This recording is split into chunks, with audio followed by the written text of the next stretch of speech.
So I just wanted to take a moment to welcome Venerable Jamyang to our center for the first time. I'm hoping it's certainly not the last time.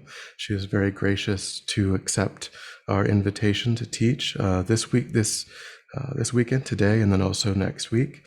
And I hope that she'll be able to return again and again in the months and years to come. Venerable Jamyang took ordination in 2000 and is a graduate of both the master's program and the basic program. So she's incredibly well qualified to be explaining today's topic, and we're really grateful that she's able to join us. And so just wanted to say thank you very much for your kind acceptance of our invitation, and I hope that we continue to work together years to come.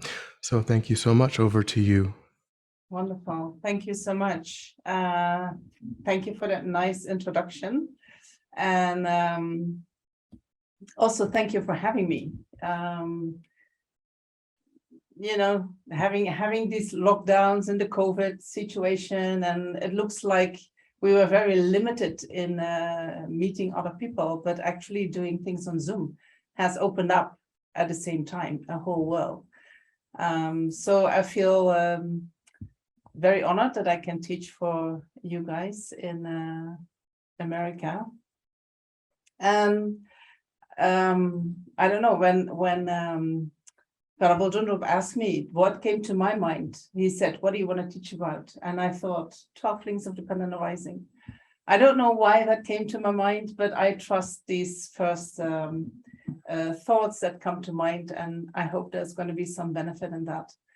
And Venerable Lhundup has named it understanding karma, and that is exactly what the 12 links is about. It is about understanding cause and effect in terms of how do we create the causes for our own existence? How do we create the causes for samsara? So what I would like to know before I start is there anyone who is completely new to this topic, or are you guys familiar with the topic? And if you want to say something, you can use the chat, or you can put up your thumb and say, yes, I'm very familiar with the topic, or you say, I know nothing about it. Lorna is familiar. Very good. Then Erin is familiar. Great. Great. I don't want to teach you too low, but I also don't want to go too high. You know, the 12 links of dependent arising can sometimes become very complicated, and you think, how was this and how was that? And so I don't want to get us into that. What I would like to do, we have 2 talks. Oh, you're studying this now in your own lamrim group, Christina. Fantastic. So we have 2 talks to talk about the 12 links, and I thought today I'm going to give you the overview in the sense of what are the 12 links, what is their meaning, how they're linked to the next link, etc. Just going through the 12 links and showing how we need 2 or 3 lifetimes in order to go through them. And then next time I want to focus on how can we use these 12 links in our practice. How can we use our study and our meditation in order to influence the 12 links? So then I want to focus more on that. And if I focus on that, I'm going to, I'll tell you that later at the end of this class, what I would like to focus on. And if you have any ideas, what you would like to be me focus on, you can also let me know that. So today, I thought maybe I'll speak for about an hour, and then we have some time for question and answer and time for a meditation. I will not speak for 1 hour. I think that might become very boring if you have to listen to me for 1 hour. So sometimes I will stop and check with you guys if you understand it. And if in the meantime, if there is something that needs clarification, just put it in the chat and I will try to keep an eye on it. And if there is a natural pause, I will look into, I will talk about that clarification. Is that all right with you? if we do it like that. Yeah, okay. So before we start, maybe we adjust our motivation. You know, we know that when we listen to the Dharma, when we do not adjust our motivation, our normal motivation is the motivation of samsara, you know, whether we like it or not. When we are here because we like to be here, we like to listen, before we know it, we just do it because it gives us such a great feeling, which is actually most likely, I don't know, I'm not 100% sure, it can become the cause of samsara. So in order to make sure that what we are doing tonight, or sorry, this morning for you guys, that becomes a cause for liberation or maybe even enlightenment, we adjust the motivation. We just take 1 minute or so, closing our eyes, connecting with our heart,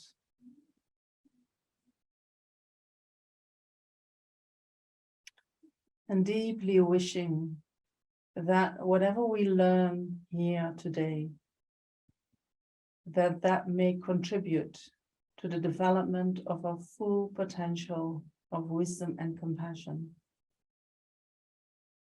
so that we can be of greatest benefit to all sentient beings.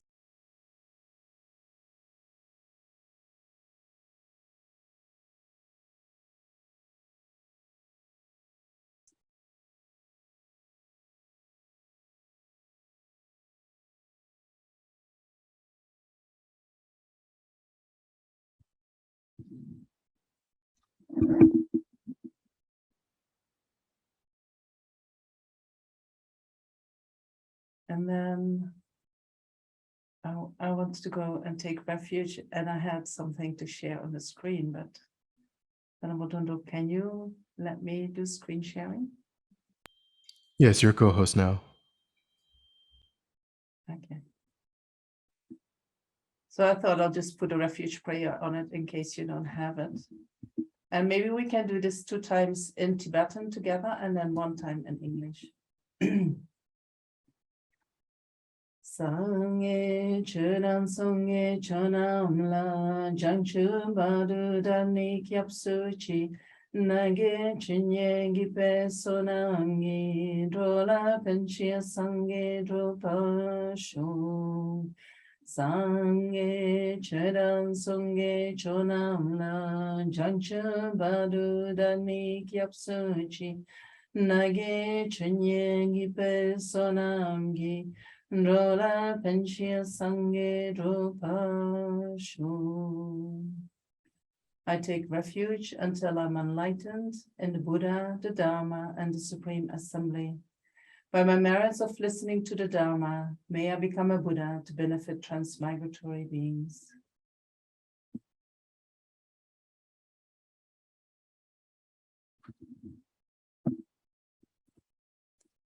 And with that, we can start.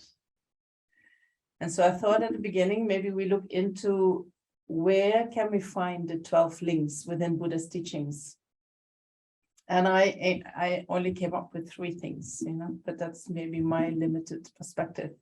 So the first place where we can find the 12 links of dependent arising is in the Rice Seedling Sutra. In the Rice Seedling Sutra, it says, Bhikshus, whoever sees dependent arising sees the Dharma, and whoever sees the Dharma sees the Buddha.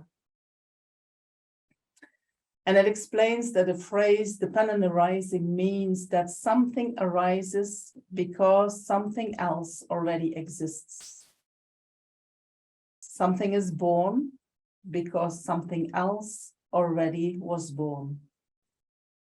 So that explains cause and effect. And you can quite easily, I think, find that sutra on the internet and you can read it. It's not so long, but it goes through the 12 links and it explains how they are connected and how when one arises, the other arises, but also when one ceases, the other ceases, which is what we like to practice.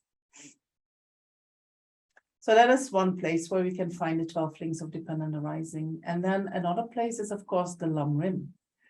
In the lamrim, we find the 12 links of dependent arising in the section of beings of middling capacity.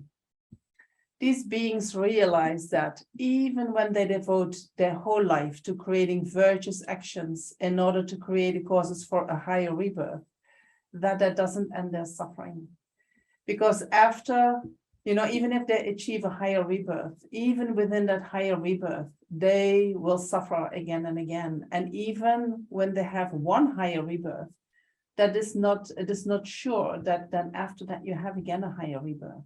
Because we never know what happens in a lifetime, right? We have now a human body, we have a higher rebirth, but we might not find the conditions to practice, or we might lack certain conditions so that the Dharma is not available to us. Then what is going to happen? If nobody explains us about cause and effect, if we are growing up in a family where, I don't know, negativities are a virtue, seen as a virtue, your negativities are seen as normal, we might, after that first higher rebirth, we might actually end up again into the lower realms. So beings from middling capacity, they realize that. And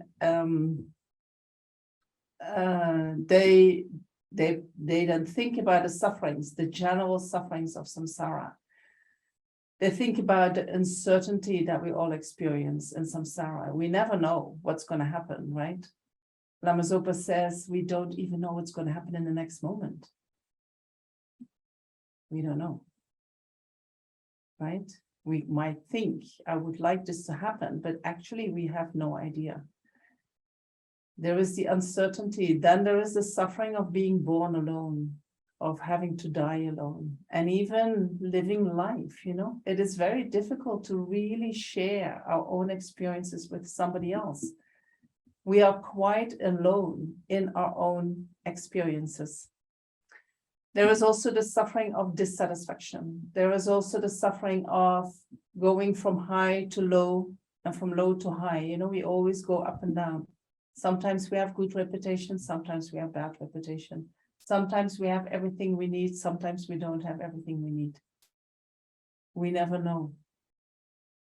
So they contemplate on that, and they keep doing that.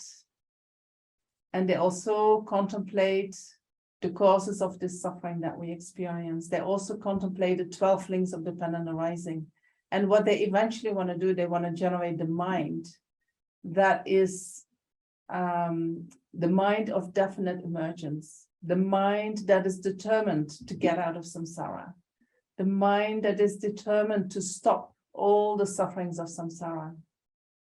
It is the mind of renunciation. It is the mind that wishes to find liberation from all suffering, right? So when we contemplate the 12 links, it helps us to generate that mind that wants to get out of samsara.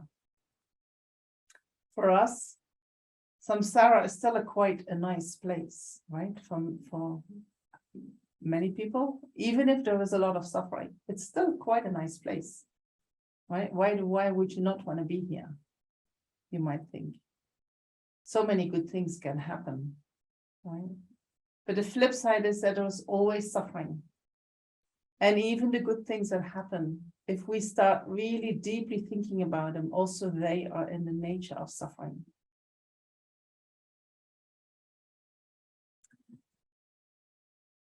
So that's the second place where we can find teachings on the 12 links. And then the third place is on the walls of the monastery. In many monasteries, before you enter into the monastery, there is a big picture of the 12 links, or it is actually a picture of the wheel of life, and I'll show you one.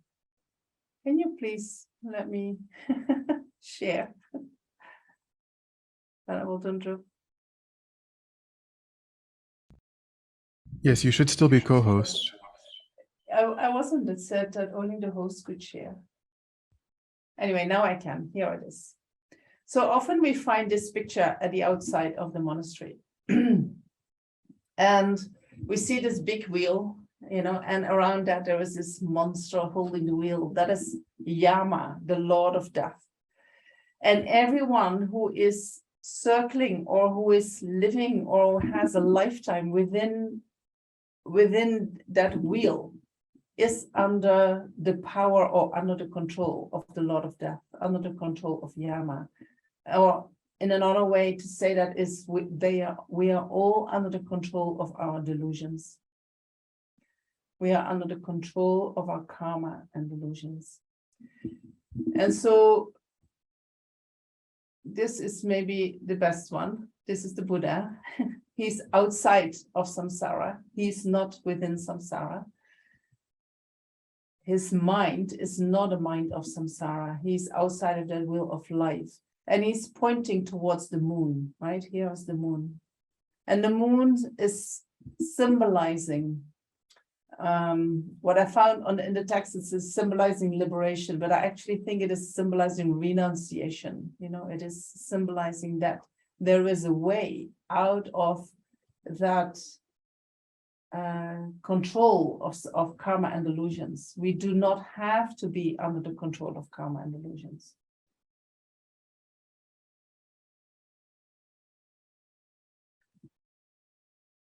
So if we look into what the wheel represents, is then at the outside, we see these pictures. These are the 12 links of dependent arising. Starting here with the first link, which is the link of ignorance, which is depicted by an old man who is blind. And then we go to the second link, the third link, all the way around to the last one, which is aging and death. So that describes how samsara works, how cyclic existence works. And then if we look inside this is in the middle circle, we see what motivates samsara. And so these are the 3 root afflictions, which are ignorance, anger, and attachment. So the ignorance is the pig, the attachment is the chicken, and the snake represents anger. And so under the influence of these 3 root delusions, you know, it's not that these are the only delusions that cause rebirth within samsara. From these 3 delusions, all the other delusions come into existence. And so under the influence of these delusions, we take a body of one of the 6 realms. So here you can see the bodies. 3, they are depicted in a black background. So these are the bodies of the lower realms. And here are the bodies of the higher realm. So under the influence of delusions, we take one of these bodies. And then here you see depicted the realms itself. So the first here up here are the 3 higher realms. This is the human realm. This is the realm of the gods. And here are the demigods. And then below here are the 3 lower realms. At the left side are the hungry ghosts. In the middle are the hell beings. And at the right side are the animals.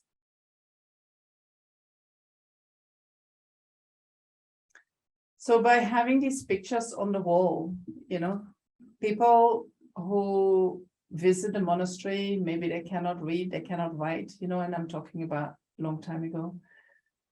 They can read the picture and they can understand samsara by understanding the picture, by looking at the picture. And I think in the same way, you know, when tankas are used in Tibetan Buddhism, they make a picture, and if you look at a tanka, you can see the whole path to Buddhahood. You can see the whole path to enlightenment. And so with each tanka, you can do the practice and in the practice, we practice the path to enlightenment, right? So all the details in the tanka reminds you of details in the path. So when we go through the 12 links, we're going to start here at the top, and then we go slowly down. And I will tell you what these images represent. Okay.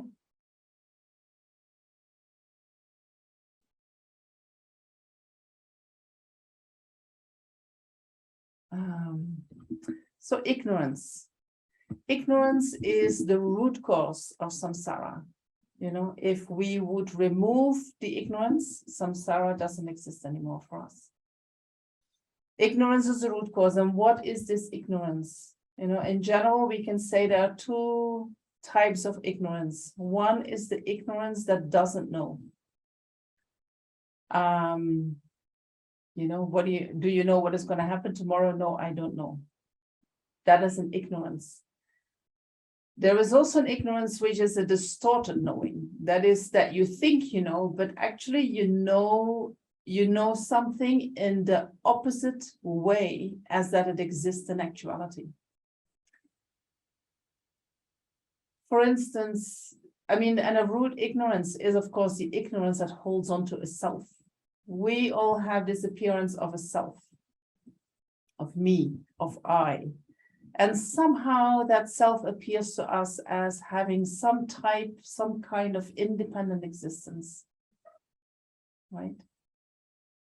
That self that appears as being an entity that exists in and of itself, that self doesn't exist at all.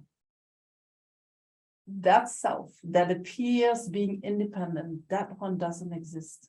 We do have a self, but that one that appears to us, that doesn't have any existence. So that is the root cause of samsara. Under the influence of that self, delusions arise in the mind. We like something, we don't like something, and in dependence on that, attachment and aversion arises, and in dependence on that, we engage in actions. And these actions, because they're coming from the delusions or from the afflictions, these actions become causes for samsara.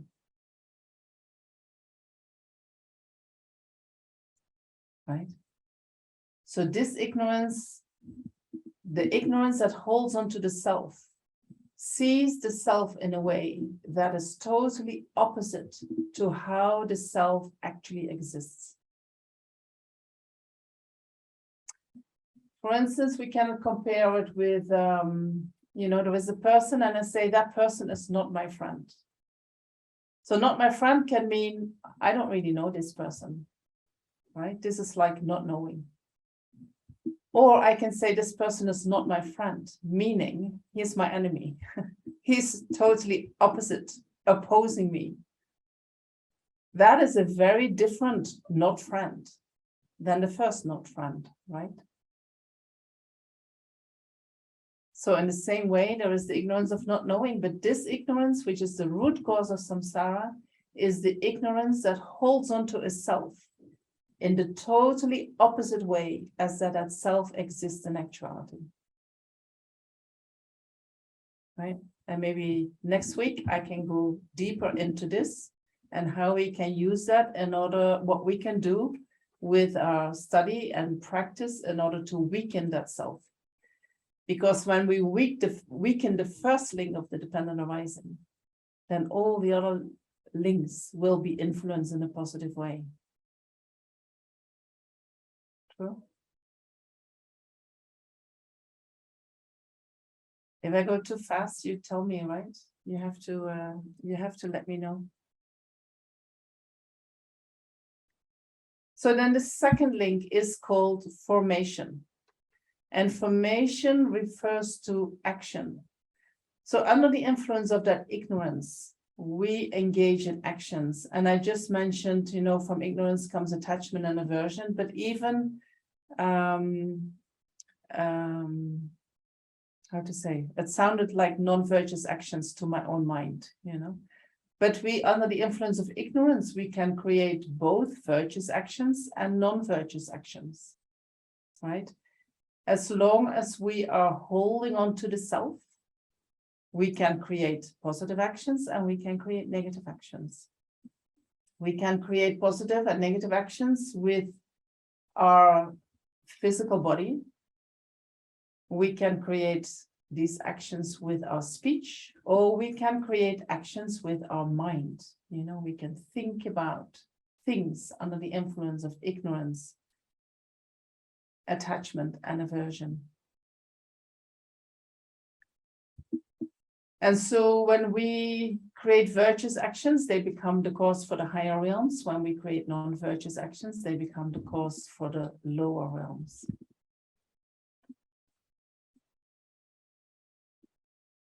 Unplugging in your mind, your mic.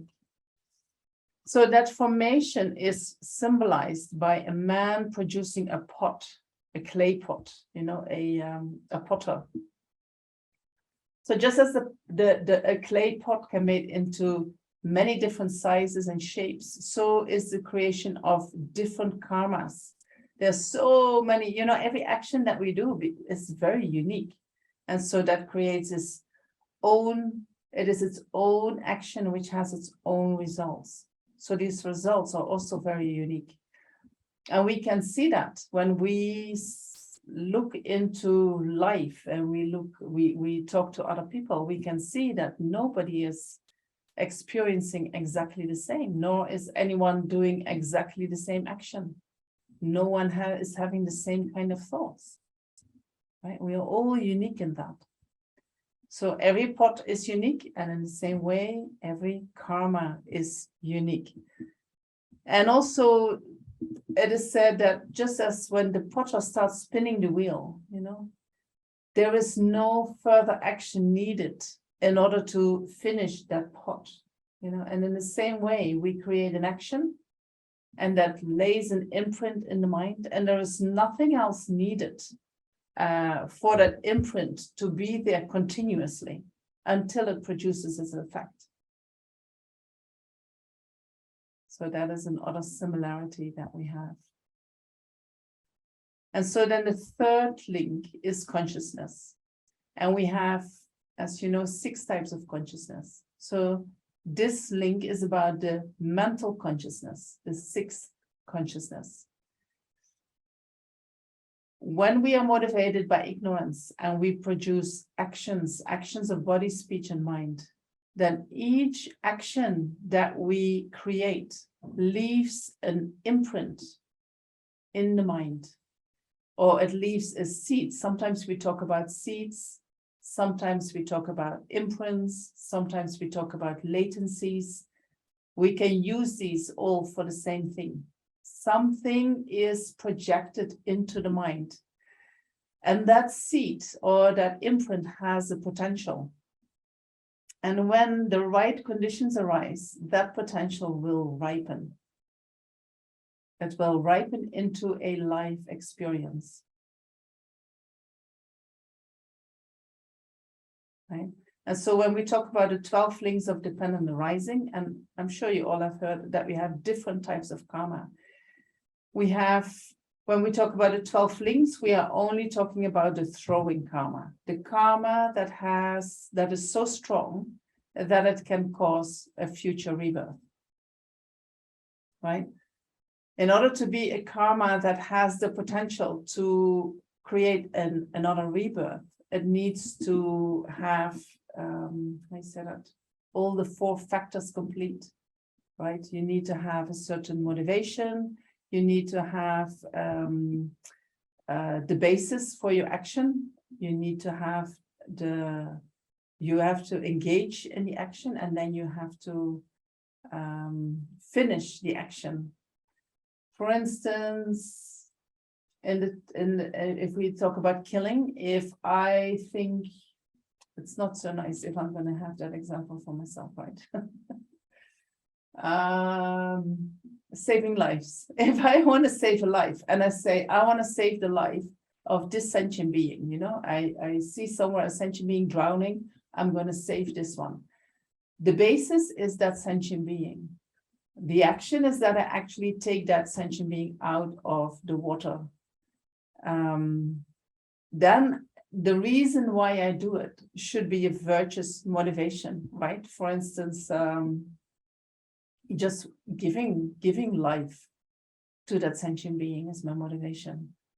And then at the end, I rejoice. Oh, how wonderful. This sentient being actually is still alive. You know, it made it, and maybe I see it flying away. Then I have a complete action. That action has the leaves an imprint in my mind that has the potential for a future rebirth. Right? I need all these 4 components together.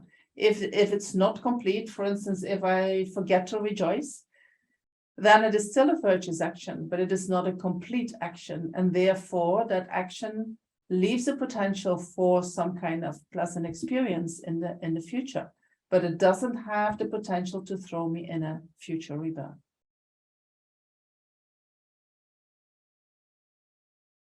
Okay. Sometimes, you know, the lamas, they remind us that when we create virtuous actions, it is, even if we spontaneously do something virtuous, you know, we give some money to someone, or, you know, we save this little animal, often we forget to rejoice, or we don't really think why we do it. We just do it. Or, you know, it's like that makes the action not so strong. Well, and so therefore the potential to really cause a next rebirth is not so great. You know, we don't often have a virtuous action that is so complete that it becomes the cause for a good future rebirth. But when we do negative actions, you know, then it's quite easy for rejoicing to come after the action, right? Motivation is there. Oh, I'm going to pay him back. And then we do it, and then we rejoice. Yes, I did that, right? Comes quite natural. And so it is very easy to create causes for the lower realms if we really analyze how we do things. And so what we can take from that is that when we do virtuous actions, that we have to make sure we do complete actions, right? That gives much more potency to the seed. Is that clear? Oh, let me have a look in the chat. That sounds clear to me, clear for me.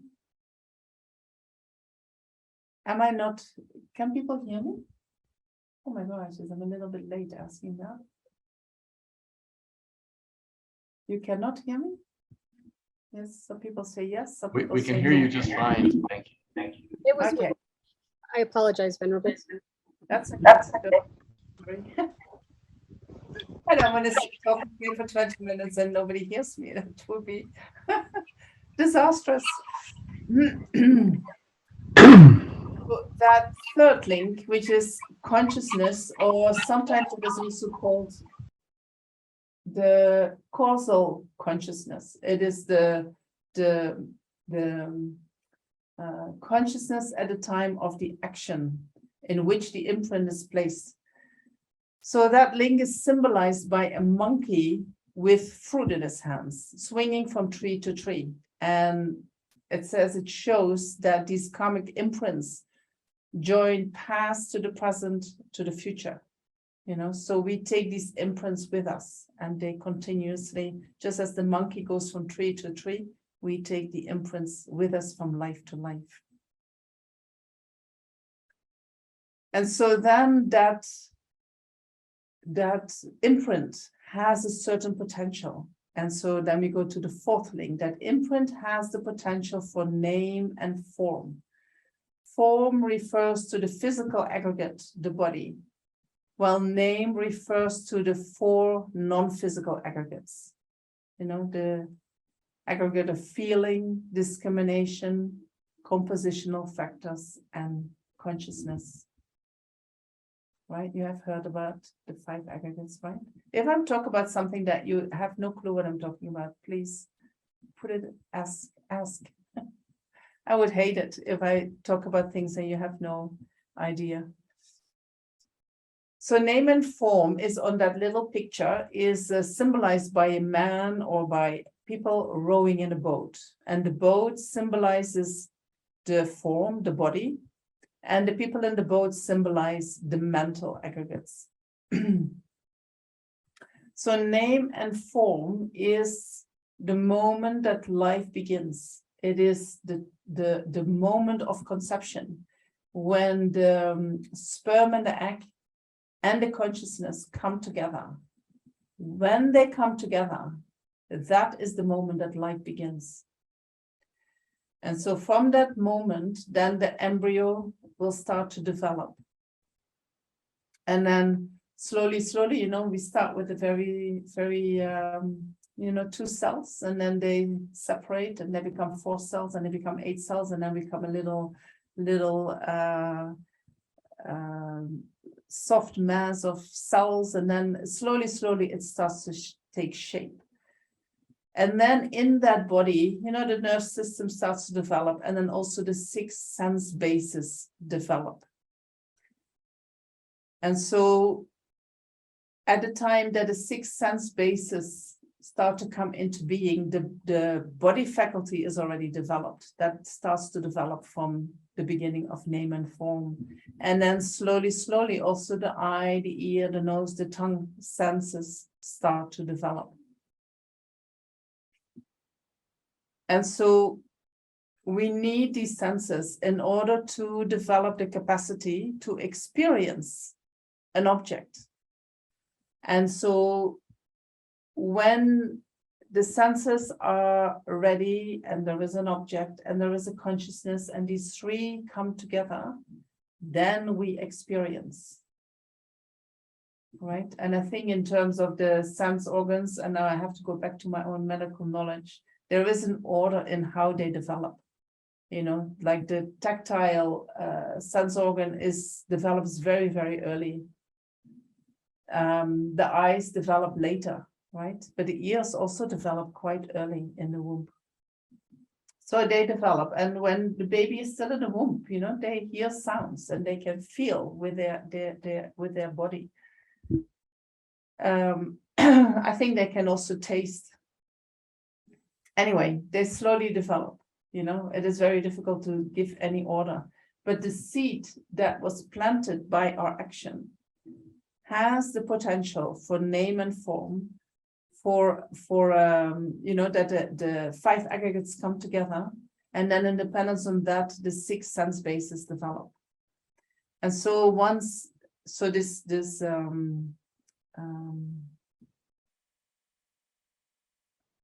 did I do that? Yeah, the board I did. The 6 senses, they are symbolized by a house with 6 windows. It is an empty house, and it represents that there is a foundation for the 6 senses. Right? They're not completely functioning yet, but there is a foundation. And then the moment there is contact, then the senses start to function. Right?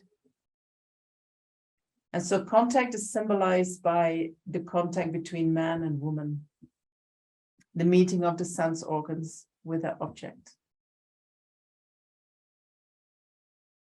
And then in dependence on that contact, feeling arises.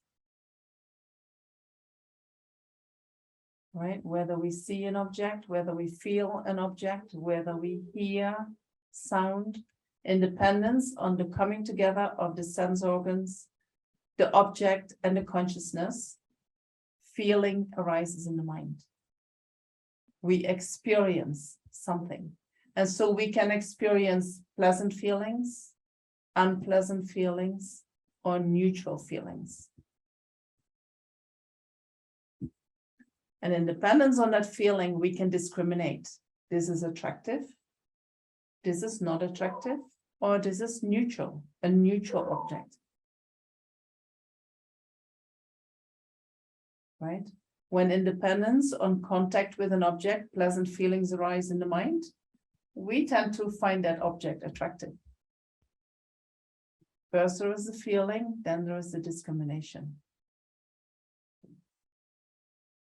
Right?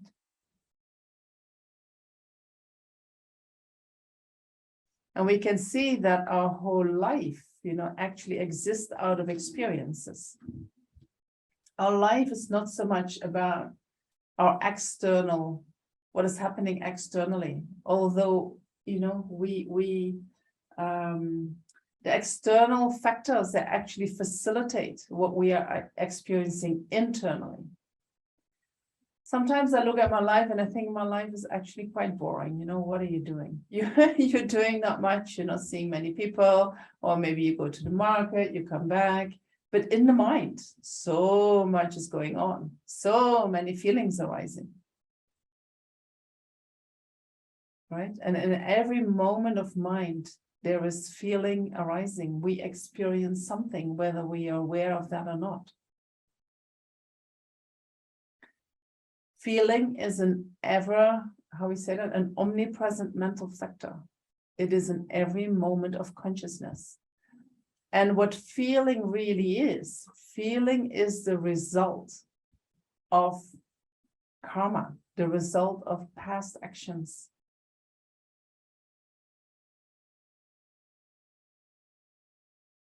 And so once feeling have arisen, the entire experience is complete and the karmic seed has come to fruition. Once we have experienced something, karma finished.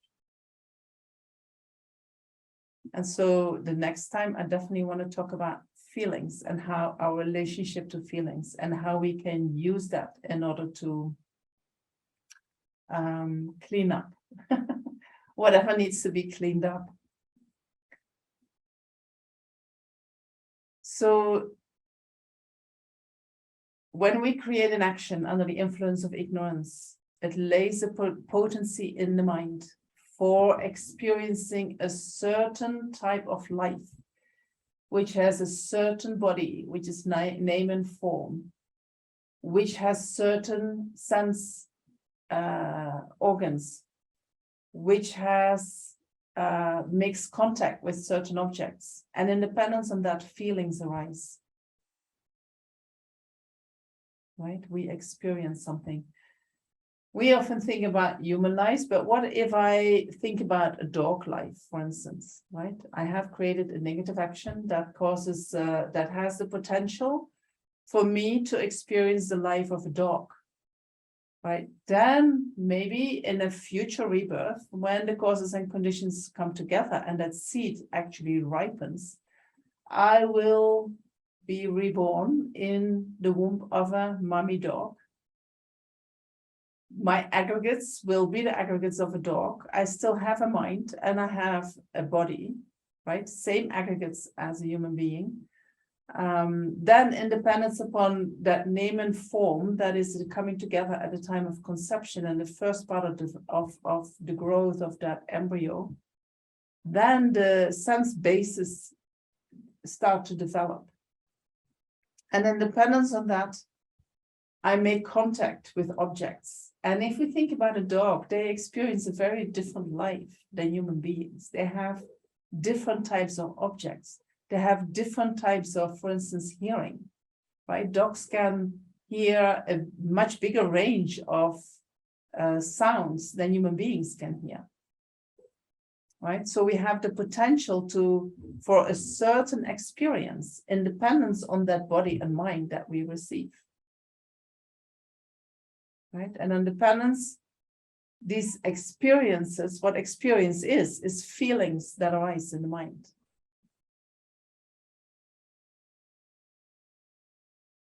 Right, so we all have these potentials in the mind, right? For dog lives, for ant lives, for cricket lives, for human lives, for gods. We have them all in the mind.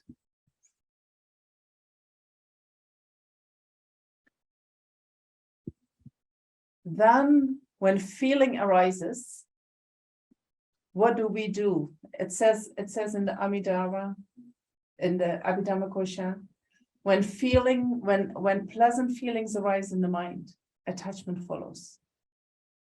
It's like it's almost like they belong together. There is no space. Pleasant feelings come, immediately attachment, and attachment thinks, I want more. Wow, I want to do that again. Oh, I want even better than what I just had. Right? That is what attachment is telling us. I want immediately holding on. So attachment wants more. And when pain arises or discomfort arises, then immediately aversion arises. Oh, no, I don't want that. I want to be free of that. Right?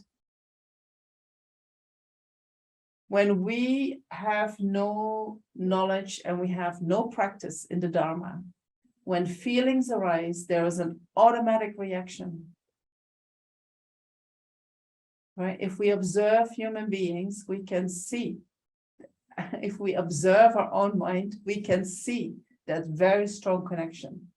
If something is pleasurable, we want more. We want more, and at the same time, maybe something is not completely right, not still something missing. Maybe I'll try it again. This is attachment. When unpleasant feelings arise, immediately there is aversion. Aversion says, I want to be separated from this. I don't like it. Can you see that in your own mind?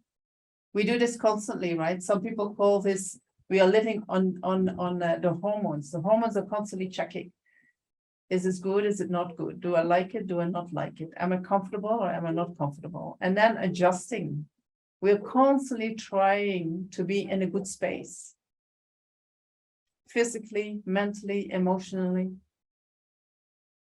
Sure. When we feel a little bit low, we think, one time a student says, when I feel low, I go shopping and buy a new pair of shoes and I feel good again. That was her fixing. I said, how many shoes do you have? She had many, many, many pairs of shoes. She wasn't wearing them. She just needed to have them to feel good. Anyway, so that is the craving. And craving is symbolized by a man drinking wine. And that man's thirst is never satisfied, right? And so in the same way, we are driven by attachment. We are never satisfied. We always crave for more. And so that desire or that attachment or that greed, however you want to call it, that is the cause of suffering in our present lifetime, but also in many future lifetimes. Right? That craving, that is the initial, I want more. And then it can become stronger. It can become grasping. So grasping is also attachment, this is craving, and it's just stronger.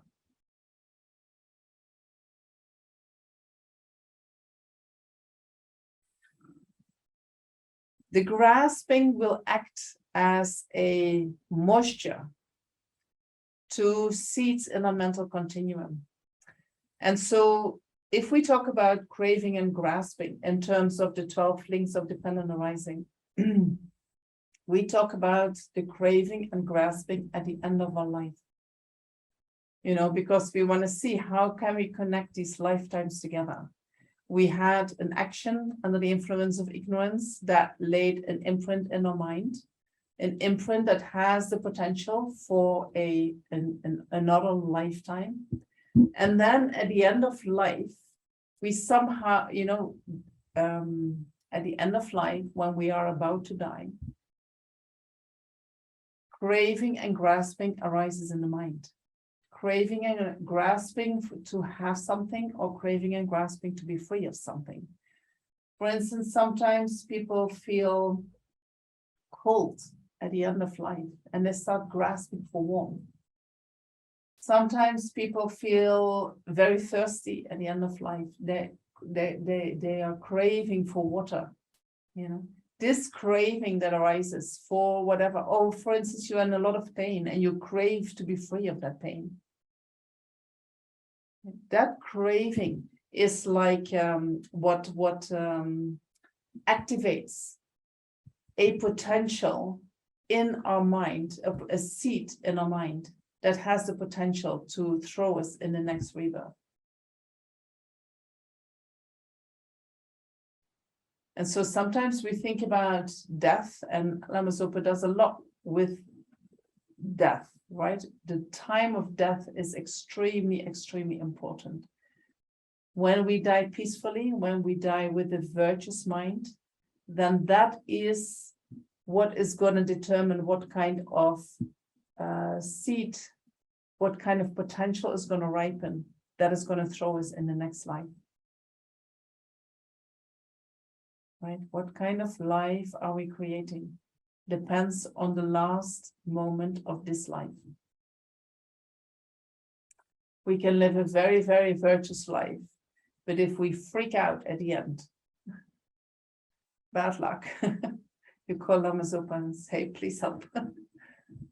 Right? Because when we have lived a very virtuous life, but we create a non-virtuous mind at the end of life, then that is what is going to trigger the ripening of the potential for our next life.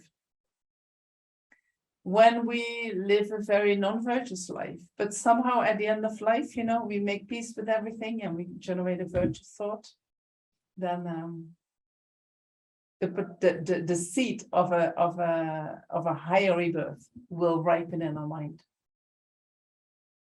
And then we say, not fair, not fair. No, it is not fair. But this is how it works. It is not fair. But what it's like at the end of life, there is so much suffering. So what we try to do is we try to practice in life. We try to practice when suffering arises. We try to create habits in our mind so that when the time of death comes closer, we can keep the mind in a virtuous state. Right?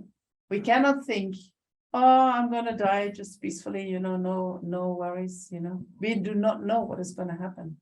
And often if we look at sentient beings who are at the end of their life, there is a lot of suffering there. Right? We better prepare for the suffering. We better assume that a lot of suffering is gonna come. And so how can we deal with that? How can we do that in a way that the mind stays stable, that the mind doesn't become angry? Right? So that gives us a very good chance for where we go in next life. And so that grasping is symbolized by a monkey picking the fruit from a tree. Having tasted one fruit, he clings onto another one and another one and another one. And so that mind, that is the last moment of life, right? Where that last moment of this lifetime will trigger the potential in our mind for the subsequent rebirth. And so that is the 10th link, which is existence. And in general, we can say existence refers to the subsequent rebirth, but specifically, it is the moment just before the moment of next life. Just before the first moment of next life. It is where the point where the karmic seed fully ripens and is ready to yield its fruit. And so this is called the resultant consciousness. Right? So it is called existence, but it is the moment where that seed fully is ready to fully ripen into the next rebirth. So this is the last moment of, say, if I talk about this life, craving and grasping in this life, it is the last moment of this life, just before the moment before the rebirth. And so that is symbolized with the pregnant woman. The karma that is going to produce next life is fully potentialized and is ready to produce next life, but it has not manifested yet. So in the same way, a pregnant woman has a fully developed child in her womb, but it hasn't yet come out. It hasn't been born yet. So that's the 10th link. And then the 11th link is birth. And so that is the first moment of the new life when the consciousness enters into the sperm and egg. And that is symbolized by a woman giving birth. From the second moment of our birth. So the birth is in Tibetan Buddhism is the time of conception. It's not the time that we come out of the womb, but it is the time of conception. It's the birth of a new life. From the second moment of that new life, aging starts. aging in the sense that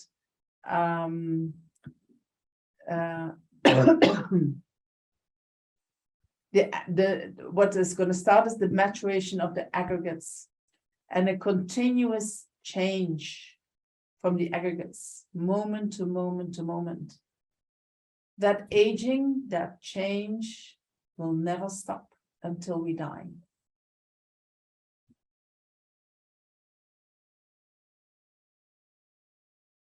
So aging and death is the 12th link, is the last link.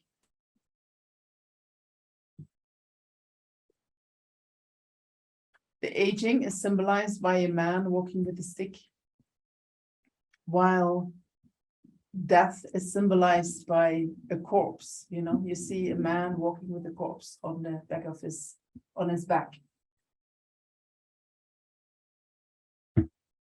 So these are the 12 links. Are there any questions? Is birth the last link, the actual birth of the moment of conception? So birth is the moment of conception. The egg and the sperm and the consciousness coming together.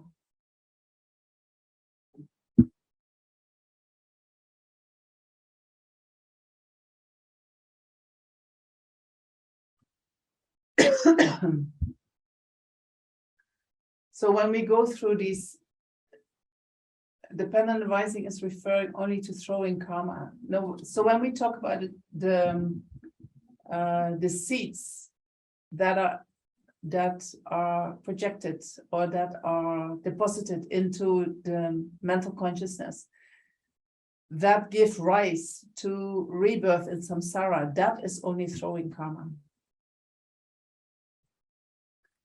If we talk about, that is only throwing karma. And then things like completing karma that ripens within a rebirth. Completing karma doesn't have the power to throw you into another rebirth.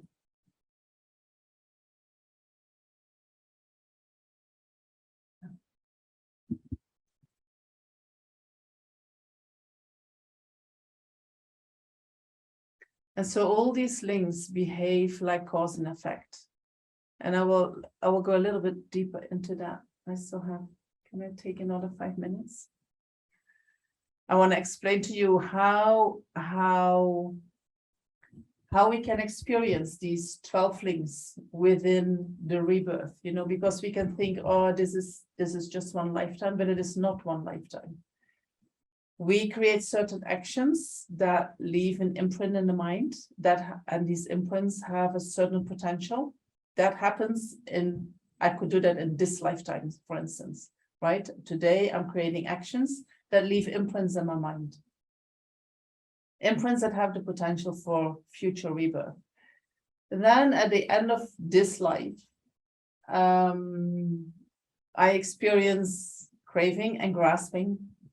And these seeds that I created today are somehow activated at the end of my life. And they have the potential for my future rebirth. You know? So then that potential ripens and I die and I take rebirth again. So then all these 12 links we have gone through them in 2 lifetimes. True.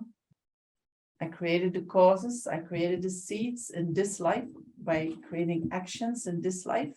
And that seed ripens at the end of my life and throws me into another rebirth. 2 lives. The other option is 3 lives, which means that at the end of this life, seeds in my mind that have been planted there lifetimes ago, these seeds ripen at the end of this life, and they become the cause of my next life. Then I have 3 lifetimes. And so the 12 links of dependent arising, they either cover 2 lifetimes or they cover 3 lifetimes. Is that clear?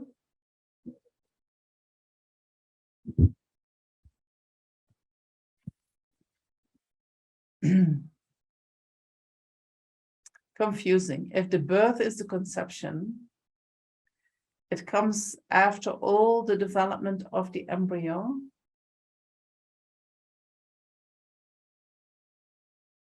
No, birth is just a label that we give to a moment in time. And so in our world, birth is when the baby comes out of the womb. But in Buddhism and then within the 12 links of dependent arising, birth refers to the moment of conception. After that comes the development of the embryo. So first we need to, let me say that in line with the 12 links. So at the end of this life, I die, and due to the state of my mind, a certain seed in the mind gets activated that propels me into the next rebirth. That is rebirth, which is the first moment of, that's the moment of conception, when the sperm and the egg and the consciousness come together. Then that potential of the seed starts to develop. So then name and form, the potential is name and form, then the 6 sense bases, then contact, then feeling. That starts to develop in the embryo after birth. Is that okay? Yeah. It's just a label. It comes after the formation of the embryo in the wheel of life. So we cannot think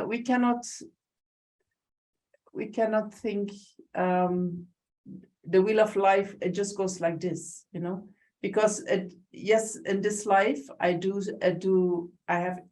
mind is very ignorant. I do certain actions under the influence of that ignorance, and it leaves an imprint in my mind. That imprint has a potential. So, but with the 12 links, I go through the potential, and then I go from feeling to craving to grasping. But in one lifetime, that potential is in my mind. But then at the end of my life, there is the craving and the grasping. And that grasping can activate that potential. And then it gives birth to the body that belongs to that potential. Now I'm seeing the wheel of life in front of me, and it must be very funny if I'm doing this with my hands. Let me put up the picture and then explain it with that.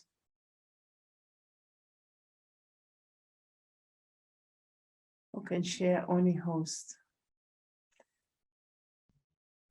I don't know. I don't know why he's doing that, but he keeps saying that. Yeah, I can do it again.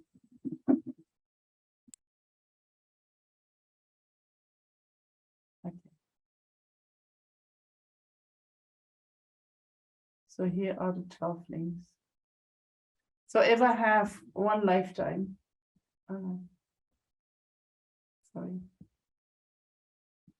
If I have one lifetime, here, let's start here. Here's my ignorant mind. Under the influence of ignorance, I create actions. These actions leave an imprint in my mind. That imprint has a certain potential. This is all referring to that potential. And then it has a potential for a certain form, for a certain consciousness, for contact and for feelings. So that is just a potential that has not been actualized yet. We can't see that. It is not manifest.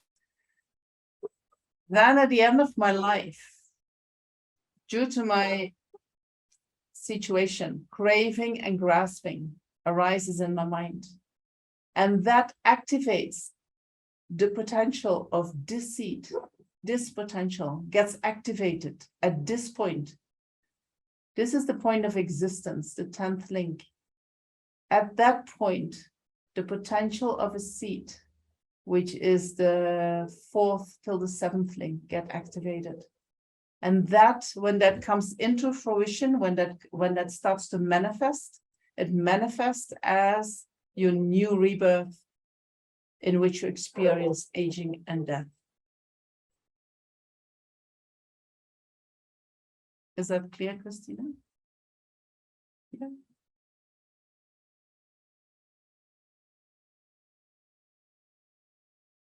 Okay. Good. And so then, I'm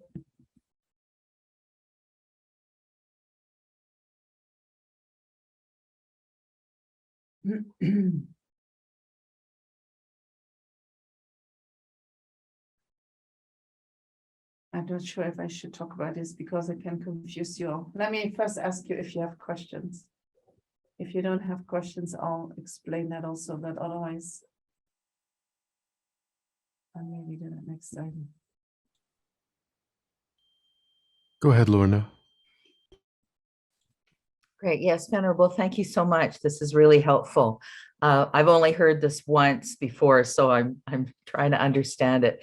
But I'm confused about the hungry ghost realm. I don't really understand what that realm's about and what are the causes that would put a consciousness into that realm. Can you do a guess? Pardon? Can you do a guess? I'll give you the question back. I What guess do you it's intense grasping. Yeah, Okay. yeah. I mean, if we look into people with addiction, strong addictions, this kind of rebirth is, I sometimes think if you really look into someone who has a strong addiction, they almost appear like a hungry ghost. Right. But the suffering in the realm of the hungry ghost is many, many, many times worse than the experience of someone with an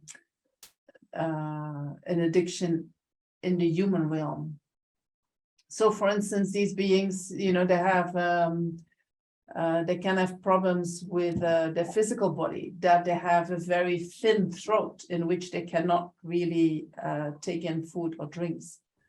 And so they're very hungry, but they cannot really swallow anything. Or when they have a proper throat to swallow through, they cannot find the food, or they cannot find anything to drink. Or so they're constantly like they're looking for something. They're constantly hungry, thirsty, craving for something. Okay. It's very strong suffering. I actually know a couple of people who have problems swallowing. Right. One is a friend of mine, her daughter was born that way. Right. And another one is a woman who developed that condition in her life, later on in her life. So it's just, that's interesting. Thank you so much. Yeah. Some teachings, they explain that, the experiences from all the 6 realms, we can experience that as human beings. So some people live the life of a god, they have everything, they only have pleasure, they have full enjoyment of whatever can be enjoyed on this planet. Other people live the life of the demigods, where they constantly fight with each other, they say, they even if they have a lot of great things, they have a lot of pleasure of the 6 senses, but they still feel that other people have it better and they want to have that. So we know these people, right? They exist as a human being. So we can experience something similar from all the 6 realms as a human being. We can have the mind of a hungry ghost as a human being. We can have the mind of a god or a demigod as a human being. That doesn't mean that we are hungry ghosts while we are human beings. We are still a human being, but we have a similar type of mind. Great. Thank you. Right? But the experiences are nothing compared to what the beings in these realms actually have. That particular wheel, you love it? You can find it on the internet. Yeah. I do. I've seen it before. It's a good one. Thank you. Yes.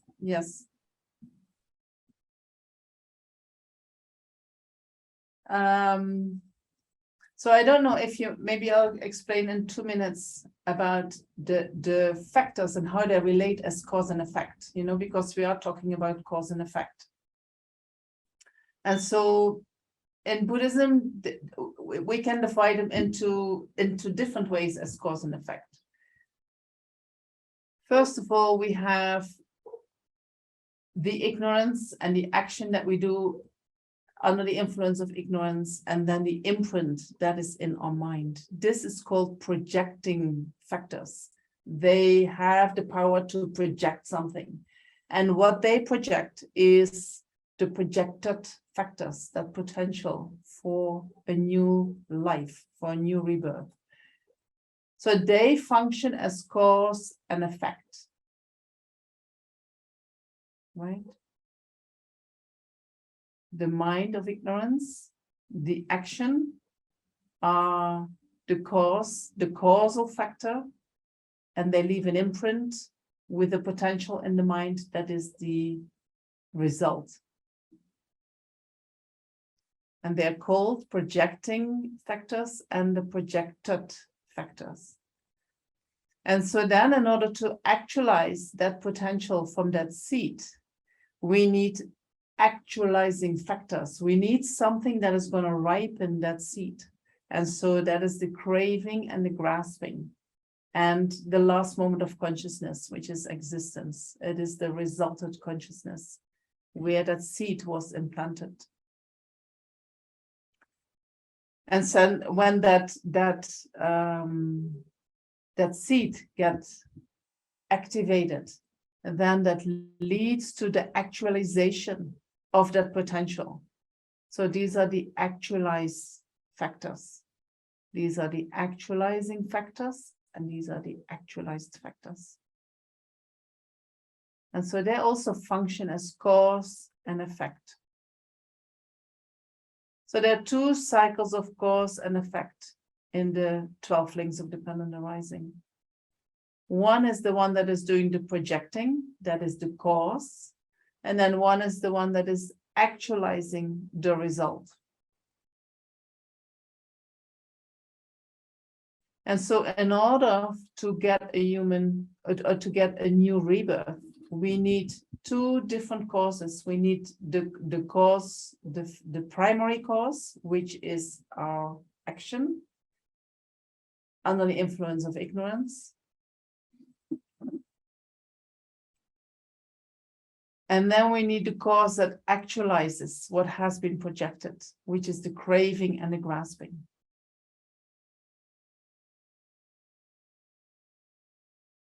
Right? If we have no seeds in the mind, then no matter how much craving and grasping arises, nothing can be actualized.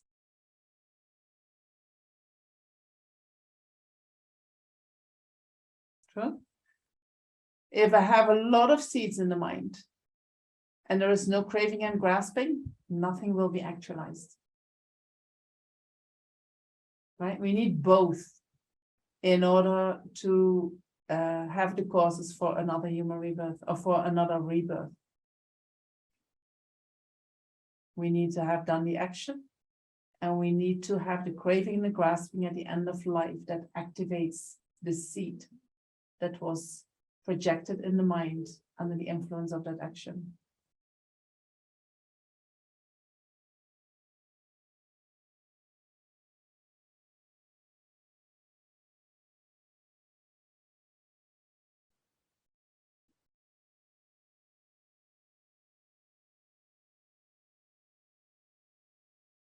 Let me try to show you another one.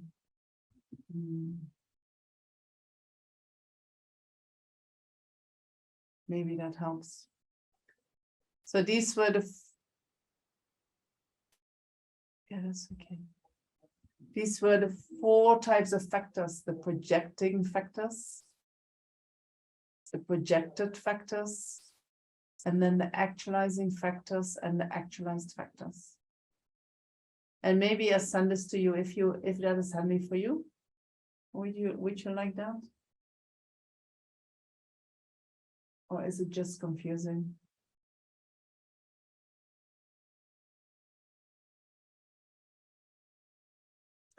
So I think the virtue of this is that, and of these teachings, we're talking about, okay, I will send it to Venerable Lhundup and he can pass it on to you.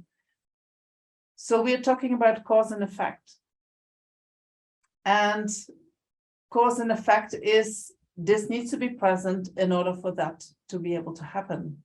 right? And so when we think about cause and effect, it is not just a very simple story from A to B. Sometimes in order to go from A to B, maybe we also need something else in order to be able to do that. Right. And when you start thinking about cause and effect, you think, oh yeah, I need this and I need that, and then this can happen. And if that is not present, then that cannot happen. And when we start training the mind like that, we can also think, okay, so what can I do with that?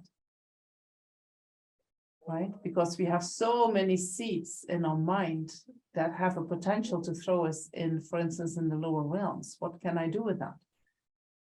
Well, we purify the seeds, right? But to me, that seems sometimes like an endless job. It's like, and I don't know how much I have purified. And even if I have purified 99%, I still have 1% left. And if I'm, if I have some bad luck at the end of my life, I get very angry, and that one seed or these 10 seeds that are still there, they get activated.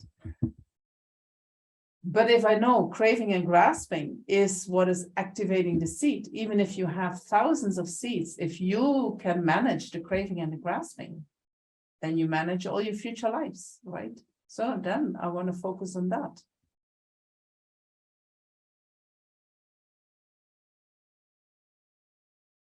True, I see some people looking like, what is she talking about?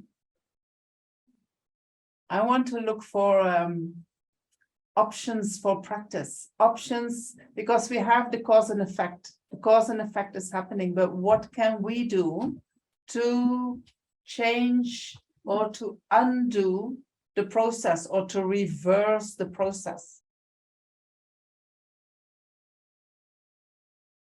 Right? Samsara is like a spiral. We go around and around and around, and we get tied up. But how can I go in the other way around? How can I create the causes for liberation from that samsara? And so by understanding the cause and effect, I can say, okay, where can I practice? What can I do with my ignorance? What can I do to counteract my ignorance? What can I do with my actions? What can I do with, as soon as the imprint is made, I cannot do much, right? I cannot do anything about the imprint. But what can I do with feelings, for instance? Because feelings is the result of karma, but it is also often the beginning of new karma. So how can I relate with my feelings? How can I be with my feelings so that they do not become the causes for more karma?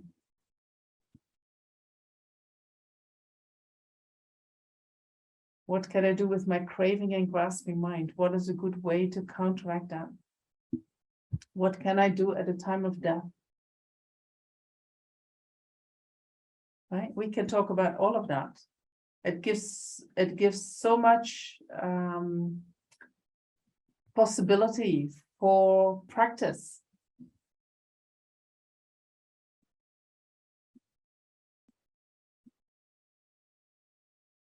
Sure. Can you see that? So next time I want to go into that.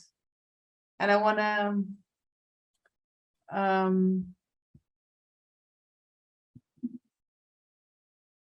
to talk about feelings, because I think, sometimes we are doing things that actually bring us into trouble in relation to our feelings.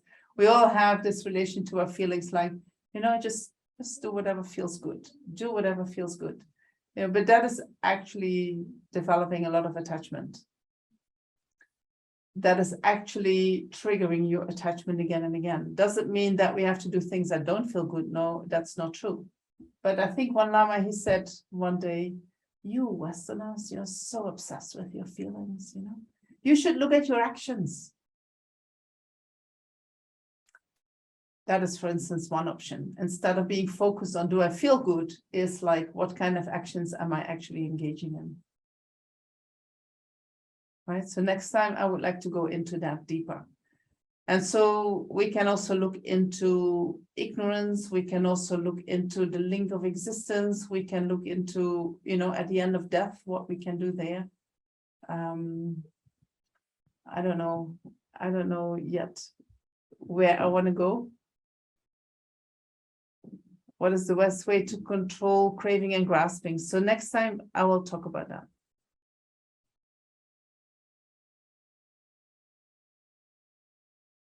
I don't know what is the best way, but we can say something about that.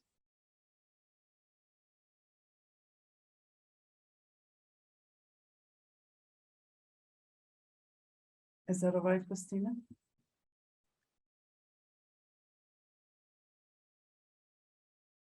Yeah? Okay.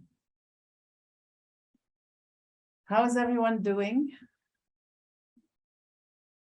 Are you guys good? Good. Okay, good. Good.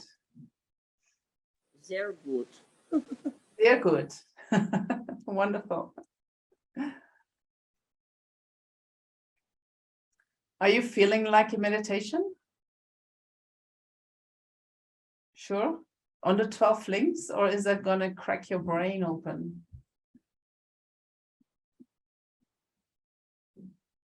No?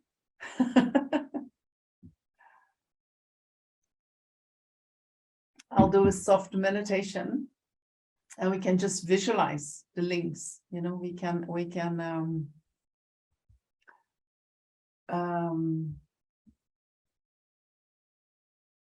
use our own life, use our own mind in order to contemplate these 12 links and visualize, like, what does that actually mean?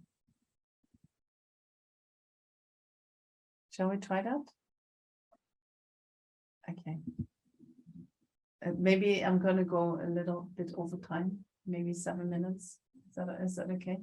If somebody needs to go, then I'm really, really sorry. Maybe you can later see it back in the recording, and then I hope to see you next week. But for those who do have the time, maybe just close your eyes and find yourself in a posture that is suitable for the meditation. And so when we do contemplation, of course, you know, the best posture is that you sit somewhere either on the floor cross-legged, or you sit on a chair. But sometimes it can also be okay to sit comfortable in a chair, being supported. Your back is supported. So you can choose whatever works best for you. If you want to sit in a meditation posture, great. Make sure that your back is straight and at the same time relaxed. If you want to sit comfortable on the couch or in a chair, that's fine too.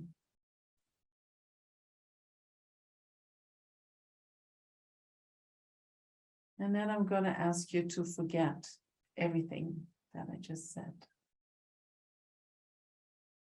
You know, don't hold on to try to hold on to the knowledge.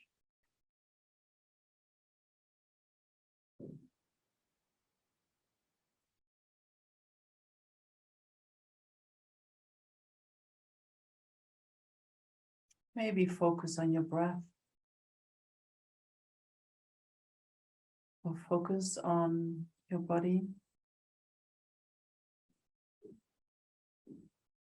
Let the mind calm down.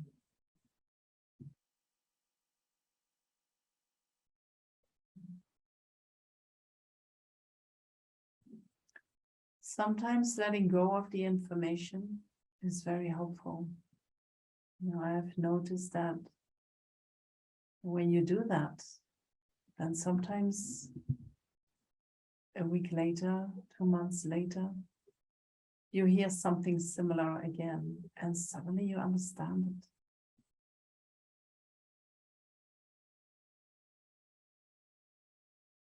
The imprints have been made. You don't have to hold on to the knowledge in order to know it.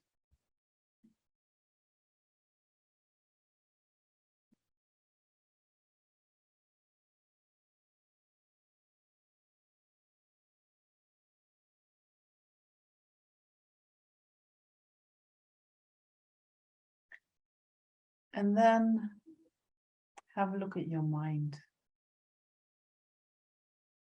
What is the condition of your mind?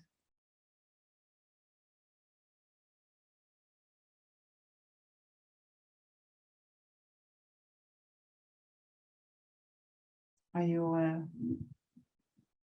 practitioner who sits down every day, who meditates, who studies, who is very conscious of your actions?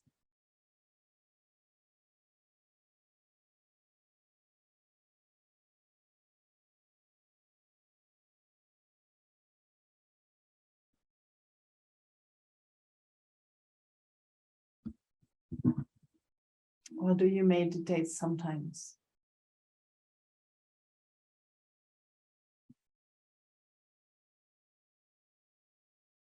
You contemplate sometimes.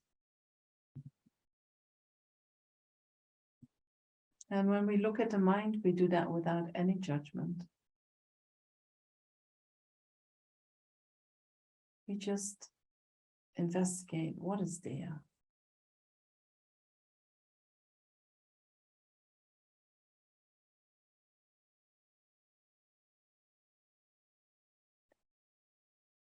And then think about the fact that no matter what kind of mind or condition of mind you have, whether you have a very strong, stable mind, which can easily be directed to virtue, or whether you have a fragile mind that can get upset quite easily. As long as we are holding onto the self as having some kind of independent existence, we will create actions that are causes for cyclic existence.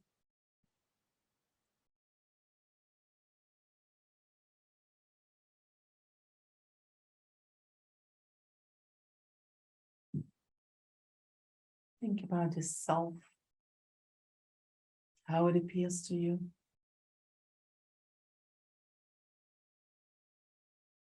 And that self is the root cause of you going through cyclic existence again and again.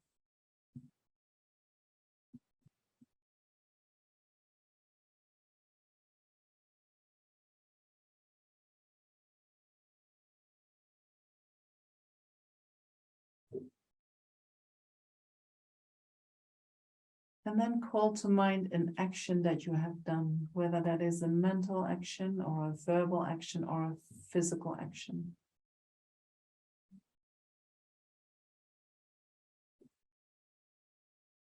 And you can call to mind a virtuous action or a non-virtuous action, something that left an impression on your mind.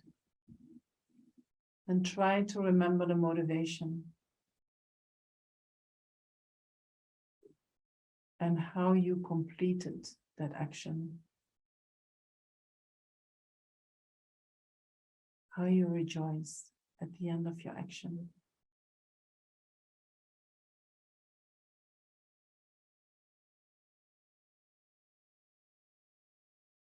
That action has deposited a seed or a latency on your mind. And that latency has the potential for a body with a certain type of experiences.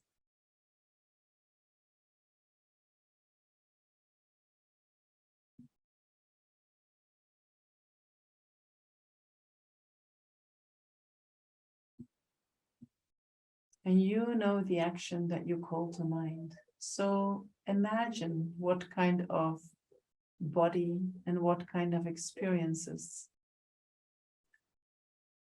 the seed has that was left in your mind after the action.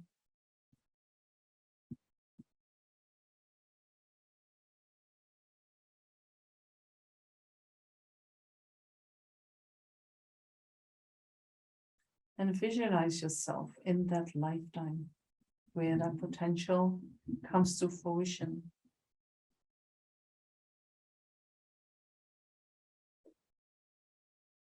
And how you experience the world.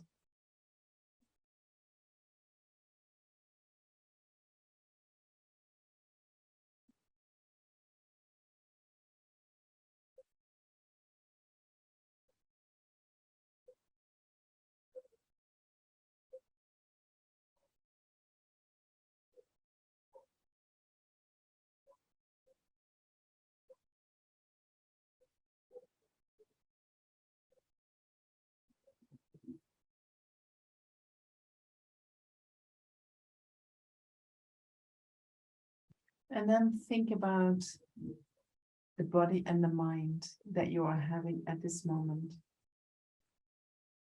And how that is an actualization of a seed that had the potential for a human rebirth.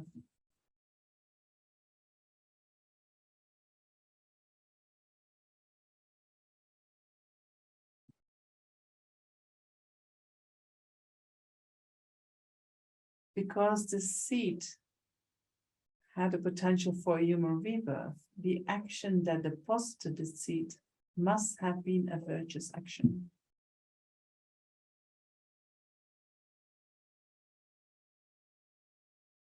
So in the past life, you created an action, a positive action that had the potential for a human rebirth. And that seed got activated at the beginning of this life, or actually at the end of past life. The last moment of past life. And it came fully to fruition in this life.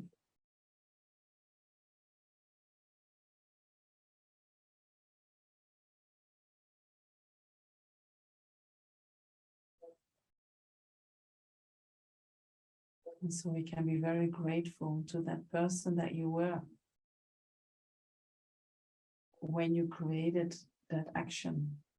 That is the cause for this life.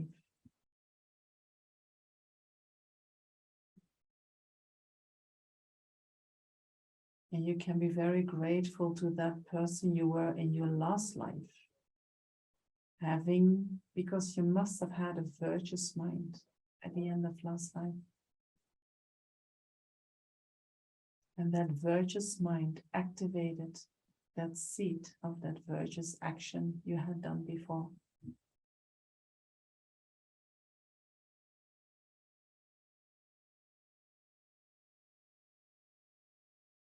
And with this human life, we're experiencing the result of that.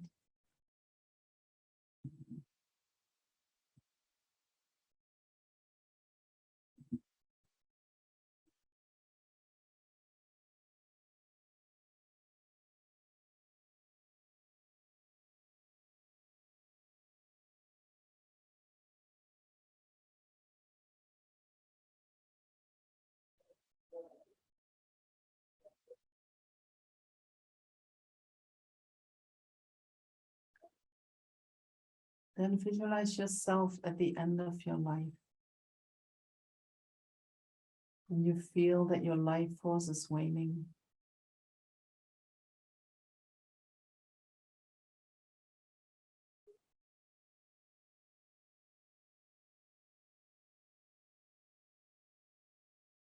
Maybe you're suffering. Maybe you feel that you're not ready to go. There is still so much you would like to do.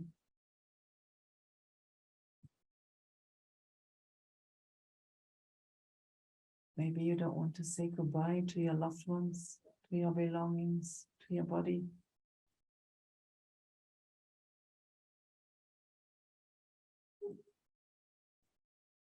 But maybe your mind is very positive. You remember your guru, you remember the Dharma, and you reflect on the actions you have done in your life and you feel really good about it.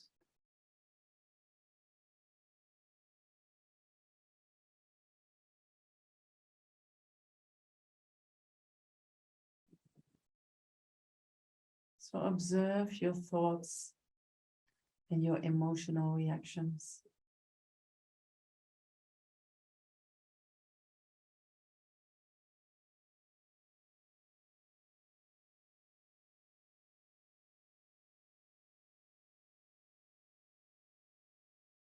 And be aware that your thoughts and your emotional reactions have the capacity to fully ripen a seed that was deposited on your mind previously, whether in this life or a previous life. And that seed has the potential for a body of one of the 6 realms with all its unique experiences.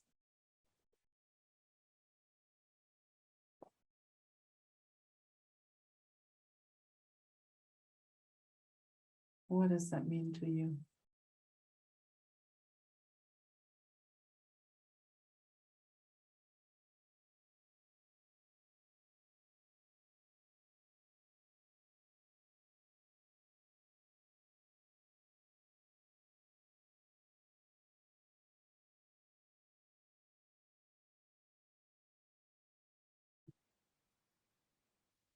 And then visualize that you actually take rebirth.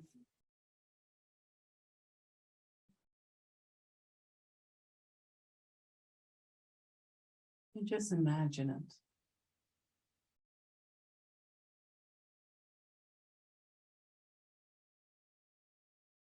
And from the second moment of that life, already the aging starts and you move towards your next death.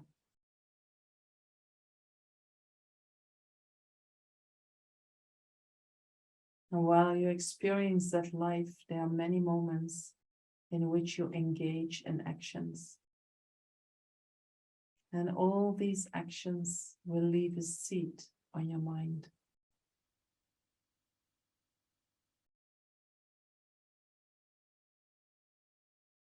And all the actions which are complete actions, they will leave seeds that have the potential for a new rebirth in samsara.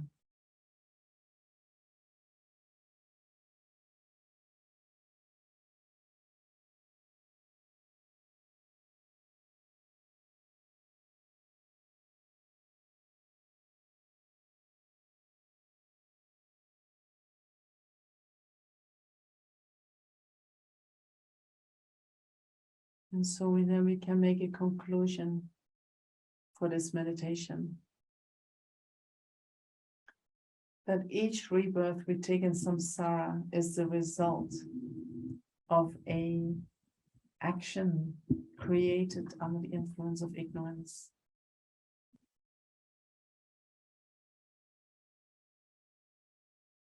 And it is part of a set of these 12 links. And as we are continuously creating more of these actions, and therefore also more sets of these 12 links, we keep perpetuating our existence in samsara.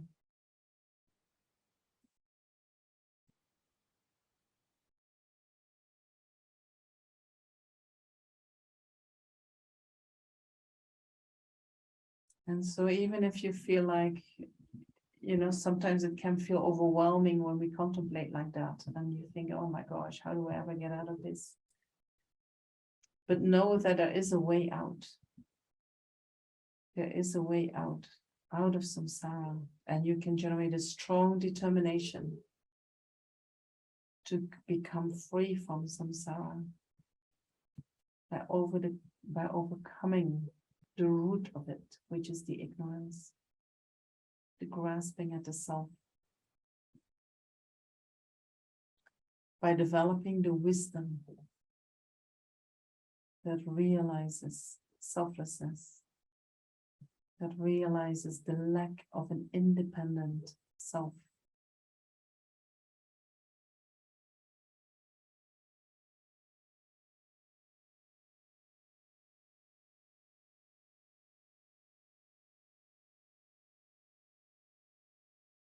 Many beings have already done it.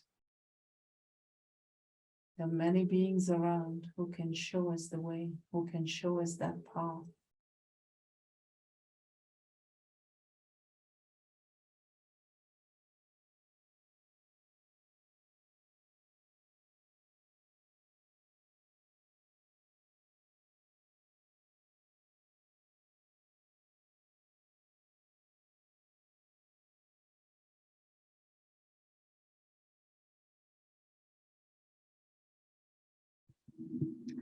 And so with that determination, we can then dedicate all the merits that we have created today by listening, contemplating the 12 links of dependent arising, and then by meditating on it. And we can dedicate all that merit, all that positive energy for the happiness and the well-being of all sentient beings.